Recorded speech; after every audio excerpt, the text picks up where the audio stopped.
Você já é um filho de Deus ou é uma criatura? Nós vamos falar sobre isso. Inclusive, como se tornar um filho de Deus. Quando a minha esposa foi receber o batismo, eu ainda não era convertido e fui levá-la até o local. Houve um culto e o pastor que fez o culto disse: quem ainda não aceitou a Cristo não é filho de Deus, e sim apenas uma criatura de Deus como um cachorrinho. Eu achei aquilo um absurdo. Porém, depois de já convertido, eu pude constatar que a Bíblia realmente fala sobre isso.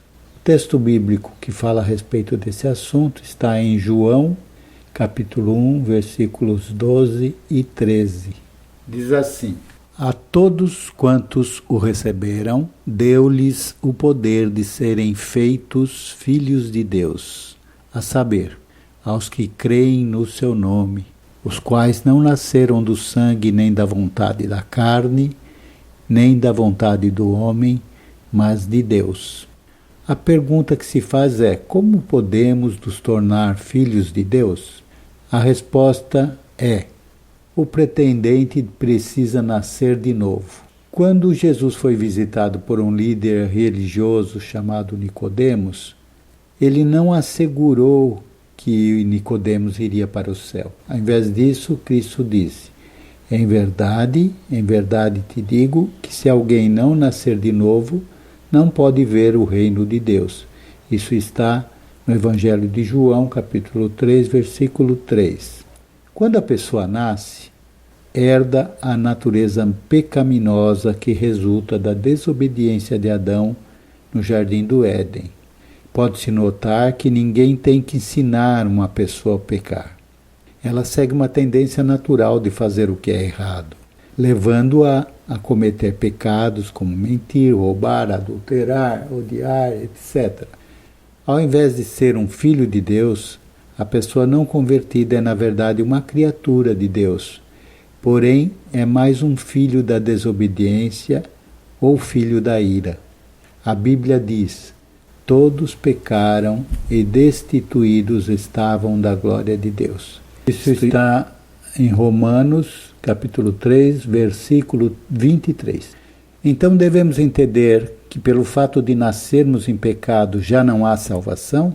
Pelo contrário, o sacrifício de Cristo na cruz resgatou a possibilidade de salvação desde que a pessoa aceite que Jesus Cristo é o Salvador, o unigênito, ou seja, o único gerado Filho de Deus. A Bíblia infere então em Miqueias, capítulo 7, versículo 19, que caso façamos isso, Deus terá compaixão de nós, pisará as nossas maldades e atirará nossos pecados nas profundezas do mar. Assim, resumindo, o pior assassino, o pior delinquente, se por acaso mostrar arrependimento sincero, será perdoado por Deus. O episódio dos 2 ladrões que foram crucificados com Jesus nos mostra isso. Um deles, que se arrependeu, foi salvo. Isso está em Mateus capítulos 27 e 38, Marcos 15, 27, Lucas 23, 43 e João 19, 18. Ou seja, nos 4 evangelhos esse fato foi relatado.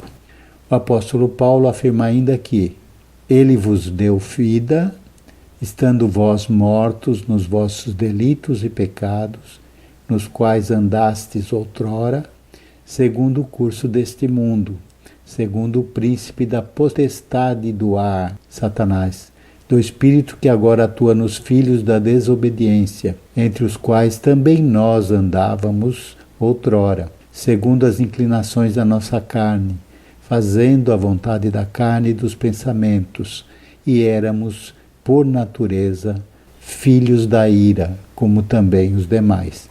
Isso está em Efésios, capítulo 2, versículo 1 a 3. Como filhos da ira, merecíamos ser separados de Deus no inferno. Felizmente, a passagem continua, mas Deus, sendo rico em misericórdia, por causa do grande amor com que nos amou, e estando nós mortos em nossos delitos, nos deu vida juntamente com Cristo, pela graça sois salvos. Efésios, capítulo 2, versos 4 e 5. Esta passagem explica claramente como tornar-se um filho de Deus. Precisamos receber Jesus através da fé nele. E o que precisamos acreditar sobre Jesus? Primeiro, precisamos reconhecer que Jesus é o Filho de Deus que se tornou homem. Nascido do poder do Espírito Santo pela Virgem Maria, Jesus não herdou a natureza pecaminosa de Adão. Então ele é chamado de segundo Adão. Isso está em 1 Coríntios, capítulo 15, versículo 22. Enquanto que a desobediência de Adão trouxe a maldição do pecado ao mundo, a vida perfeita de Cristo pode cobrir as nossas transgressões. Nossa resposta deve ser: eu me arrependo dos meus pecados e, se pecar novamente, peço perdão a Deus por intermédio do único intercessor junto ao Pai, ou seja, confiando sempre na vida perfeita de Cristo para nos purificar. Segundo, precisamos ter fé em Jesus como Salvador. O plano de Deus foi de sacrificar o seu Filho perfeito na cruz para pagar pela punição que merecemos pelo nosso pecado, a morte. A morte de Cristo liberta todo aquele que o recebe da penalidade e do poder do pecado. Finalmente, precisamos seguir a Jesus como Senhor. Depois de fazer de Cristo o vitorioso sobre o pecado e a morte, Deus deu a ele toda a autoridade. Efésios, capítulo 1, versos 20 a 23. Jesus guia todos que o recebem. Ele vai julgar a todos que o rejeitam. Isto está em Atos, capítulo 10, versos 42. Porque a graça de Deus nos leva ao arrependimento e fé no Salvador e Senhor. Somos nascidos de novo para uma nova vida como filhos de Deus. Apenas aqueles que recebem a Jesus, não apenas um conhecimento intelectual sobre ele, mas realmente dependendo dele de coração para a salvação, submetendo-se a ele como mestre e amando a ele como tesouro supremo, estes tornam-se filhos de Deus.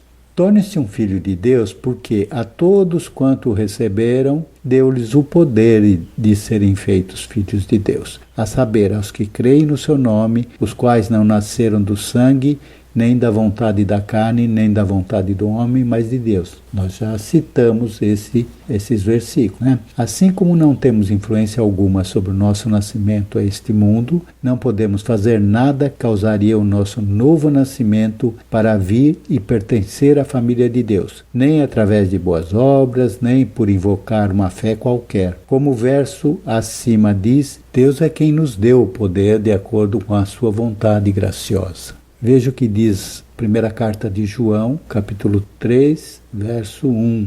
Vede que grande amor nos tem concedido o Pai, a ponto de sermos chamados filhos de Deus. Por causa disso, o Filho de Deus não tem nada do que se orgulhar, mas se vangloriar apenas do Senhor, como diz Efésios, capítulo 2, versos 8 e 9. Uma criança, quando cresce, se parece com seus pais. Igualmente, Deus quer que seus filhos tornem-se mais e mais parecidos com Jesus Cristo. Apesar de que apenas no céu seremos perfeitos, um filho de Deus não vai habitualmente pecar sem se arrepender. Filhinhos, não vos deixeis enganar por ninguém. Aquele que pratica a justiça é justo, assim como ele é justo. Aquele que pratica o pecado procede do pecado, porque o diabo vive pecando desde o princípio. Para isto se manifestou o Filho de Deus, para destruir as obras do diabo. Todo aquele que é nascido de Deus não vive na prática de pecado, pois o que permanece nele é a divina semente. Ora, esse não pode viver pecando porque é nascido de Deus.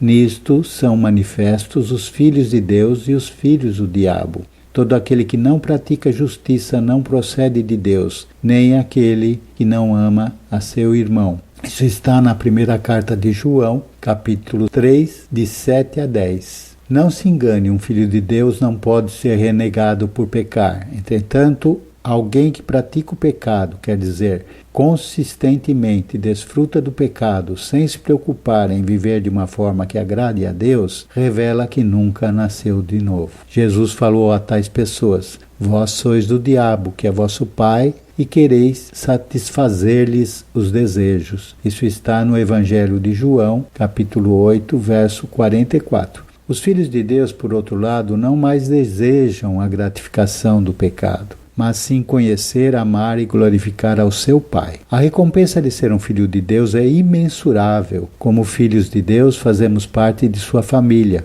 isto é, a igreja verdadeira, não a igreja física. Temos como promessa um lar no céu e recebemos o direito de nos aproximar de Deus em oração como nosso Pai. Isso está em Efésios capítulo 2, verso 19, na primeira carta de Pedro, capítulo 1, versos 3 a 6, e em Romanos, capítulo 8, verso 15. Concluindo, não é difícil, não custa nada, ou seja, aquele que quer se tornar um filho de Deus deve se arrepender dos seus pecados, acreditar que Cristo é o Filho de Deus e viver segundo os seus preceitos. Com isto, você vai se livrar da ira futura de Deus, conforme vimos nos vídeos sobre o final dos tempos. Amém? Deus abençoe a todos.